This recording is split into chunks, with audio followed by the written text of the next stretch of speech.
Hi! Hi! Hi! Hi! Welcome to Styx Master Shadows. Why do I even bother? Styx Master of Shadows. We're doing Conflagration. The skill you kind of need most of all is Master of Vials. We're not going to be using much else. Doing Mercy Shadow Swiftness. Here it is, Conflagration. There is a bit of an amber deficit here, so we have to go a little bit out of our way to keep it up. We finished with one spare, so you can drop one of these. But this one's pretty easy to get and totally harmless and right at the beginning, and it only costs you about 25 seconds to get. I think we wrap up in about 16 minutes, all told, but I've sped most of it up. Anyway, first flask of amber got. There's the second on the back of that guy, so you should be up to 3 if you started with 1 and got 1 from the hideout. Through here, kill that Roby, who should be pretty close, and then what you want to do is alert that doomed. Then jump over there, get your clone to kick that bucket. Don't just knock it over the side, knock it down a little bit so it makes some noise. Then detonate when they've been distracted over there and run down this way. That's the quickest way to deal with them. Up here, that doomed always hits me, but don't worry, there's some health just on the table over there behind this archer. Drink some amber, come across here, you can roll there onto the second spike, or just drop down if you're quick and climb up the other side. Down here, drop, and then come around here. There's a doomed floating around in here who usually sees you about here, but if you're quick up the spikes it should explode on your way up. There's another one up there, so get him. The first time you come through here, if you haven't broken a quick save and had to restart from a previous point, those two guys will be lined up there, and I'm not used to that timing at all because usually I've had to reload. Normally this guy is on patrol.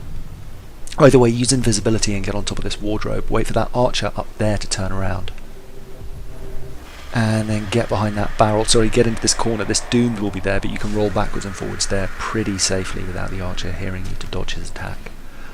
Pull that lever, come around here to the wardrobe. The archer's got his back turned. Watch out for that knight patrolling there, and get up here.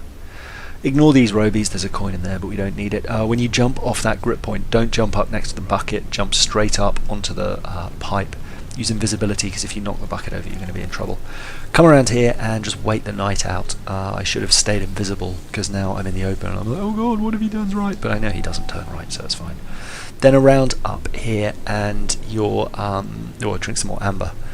There's some more on the table up here. This knight will sometimes stop and talk to this guy, so if he does, you can blow an invisibility, if you like, up to you. Grab that amber. I thought I might be able to climb those grab bars without him seeing me, but no, so you're going to have to use an invisibility there, whatever, to get that amber and get up.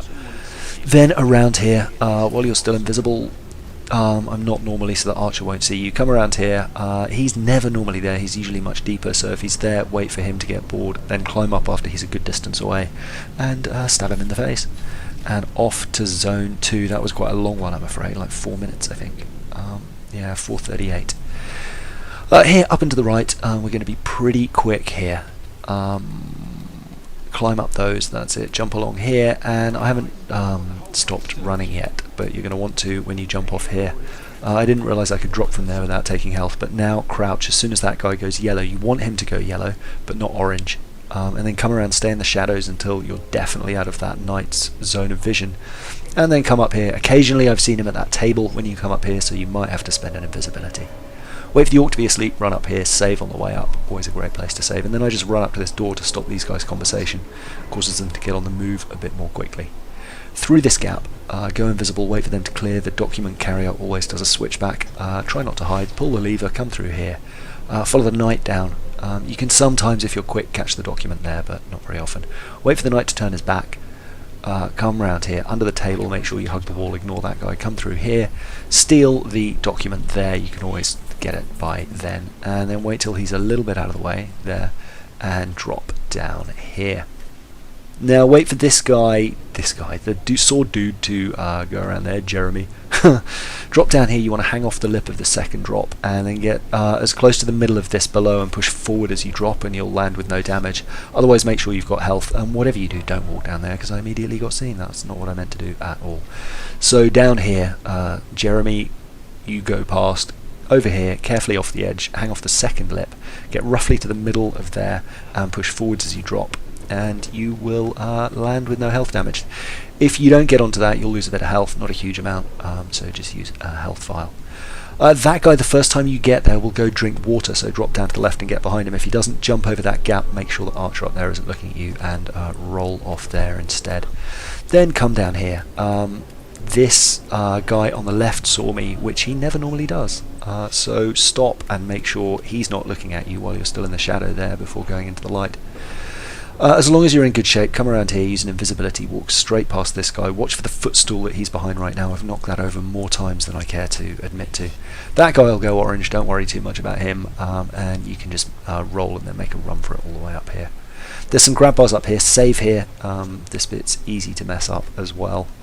I've kind of run into them, I've just done stupid mistakes here.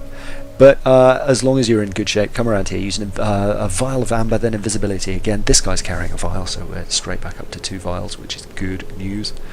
Pull this lever, the perfectly greased door will open that he doesn't hear. I probably could have run for it then, but I figured I'd wait. Again, I could have just used an invisibility. We'll have about 6 shots of invisibility left at the end, maybe 5. So there are definitely places you can use it if you need to. If that guy is there, coming towards the table, using invisibility, actually use one anyway. And then you can just get over here and roll past that guy, even if he's facing you, as long as you go for the far edge.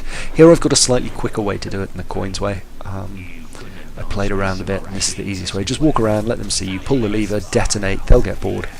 Then don't make another clone, that was very silly and I wasted some amber. Go invisible.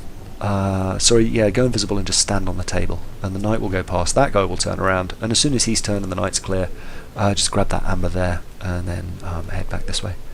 Watch for the troll. You shouldn't be too much of a problem unless you steer too close to the left, but come up and over like that. And then down here, go invisible behind those guys. That should just give you enough invisibility to get in here. Then hug the wall right up to the edge of it there.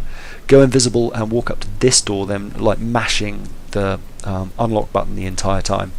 And you should have just enough invisibility to get out without being seen.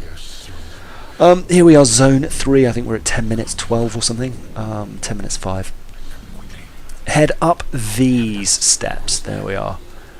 You can run here and here. Just be aware of where people are and stick to the wall. Along here, grab onto that, climb all the way up here. Along to the right. You can wait here or use invisibility, up to you. That knight will just go up the stairs and stay up there. I used invisibility just to keep moving. We did this zone pretty quickly. Up here we're not going for the secondary objective of the chandelier, we're just going straight to the landing stage, because actually getting out from the landing stage is pretty quick to where you get picked up in the next zone. Using invisibility along here. Don't worry about anyone else, you'll be fine in there. Straight in to see the ambassador here. Roll down there to see him and you're clear. Then watch the 2 cutscenes. I think Barryman or someone dies. Drop down there. Come around here, head to the left down by the guy leaning against the post just a little bit, and then you want to come under here. The deal with these guys is there's the Knight and the Inquisitor, and there's 2 new guys in the landing stage. If both of them go light yellow, fine. If both of them go orange, fine. If only one of them goes, you've got problems because they'll be out of sync. But if they go orange, they'll come towards you. Their normal patrol will also put them on that side. Hug the bench down here using invisibility. As soon as that guy sees you, make sure you don't go red. It's a pretty fine line. And then run your invisibility out. Use another one here. Pick the door, and that's that zone done. Yeah, the reason that we do that quite quickly, this is a lovely view, isn't it? There's the airship. That's where we will come in if you go and do the secondary objective. But drink some amber, drop off there, and you want to land on this post. Just walk off and you won't take any damage. Then walk along that bit of fence, drop down here and drop down here. No jumping or you'll take damage on most of those, unless you just walk off. And then around here, you've been running all this way, now you want to crawl. That was quite aggressive coming up there. Normally I go around the back, but drop down here, and that guy's got some amber. You'll normally start just around here. It's actually a bit further on. It's much more awkward to get this amber, but wait for the pirate dude to come over and start the talk, which will then allow them to skip talking when you interrupt them. Just wait there while you're invisible. And the Inquisitor on the left, you want to make sure he's turned and he's walking towards this vial of amber on the left here. As long as he's doing that, you're fine. So come around, wait for him to turn. He'll stand in the middle for a bit. You might want to roll as soon as you're in the light to get clear. Actually hit, that was a mistake. You can use invisibility. Again, we've got lots spare. The archer should have been delayed by the fact that you've picked his vial, but he will come up those stairs, so be careful, make sure he's not around. Use some invisibility, come around here, there we are. And then up these bales here. Save before you do this jump, it's easy to miss it, and then come back up here. Now this is the first time I've made this in one clear run, so I was not expecting this guy to be leaning out of the window. I think I made it in one clean run like ages ago, but not since I've been trying the speed runs, or the coins. Anyway, up here, he'll normally be there, so if he's there and you've made it in one clean go to here, just wait until he turns around, because he'll go there, you see him there. And you can make some noise, that's fine, he can't see you. Up here, and we're going to grab one more amber across here. It's a slight detour, 10-15 seconds. Again, you can either dump the one at the beginning or this one to save the most time. That often picks up the coin first, so make sure you actually pick the amber up. Refill, drink it, come across here, you want to jump up here. Save before this jump, that's really tricky, I was stupid not to. And then get into cover there, make sure the Inquisitor's up on the podium and the Archer and the other Inquisitor are chatting. Come around there, we're going to drop into Querberus. Tricky jump here around the corner, like that. And then drop in here for a cutscene. Jump your way out, and there's a quick way down to the next objective, the hideout. Come around to the left here, and you want to get onto that and actually walk off, not fall off like that. If you walk off, you'll land on there and can drop straight down, because you can see that other guy nearly saw me. Nearly a full orange bar. Hang off the edge there, and then go invisible as you fall. Don't worry about that Archer, because you're going to come here and he's not going to see you. Drop down onto that and hang off again there, and then drop onto the bale so you don't take damage. Invisible as you land. Come around here. You can either hide against that pillar or that bale there. Wait for your amber to refill because of rapid recovery, and then get your way up here. You could probably be quite punchy and actually just run past those two guards, but I didn't want to risk it. This is my route. But I reckon you can probably shave a minute or two, maybe a minute and a half off this time. Get onto here, and I was stupid here. I just ran down and then went too deep, because now whatever happens, this guy who's about to go on patrol here, he comes too close when he turns around. I should have come in behind him and I'd have been fine. But as it is, he sees me. So save when you get to this bit. Roll off here onto that, roll onto the top here, and then just follow this Inquisitor down. It's slower, but it's safer and it's easy to do. Wait here until those two guys on patrol move again, then sometimes zigzagged. I can't actually work out when they are and when they're not, but invisible past one of them, come around behind these bales, invisible again, and roll your way down here. Watch for the Doomed. I always just activate him rather than getting hit on the way up, although I guess at this stage it doesn't really matter, and we're out, clear. I got 20 skill points because that's the first time I've done Swiftness on that. 1636 in the end, so not too shabby. We also got Ghost or Shadow and Mercy off that too. On the left, this mission, all the tokens, all the secondary missions, Ghost and Mercy again, and the Relic. And on the right, the final mission, Renaissance speedrun. That's it for now. See you in the next video. Bye.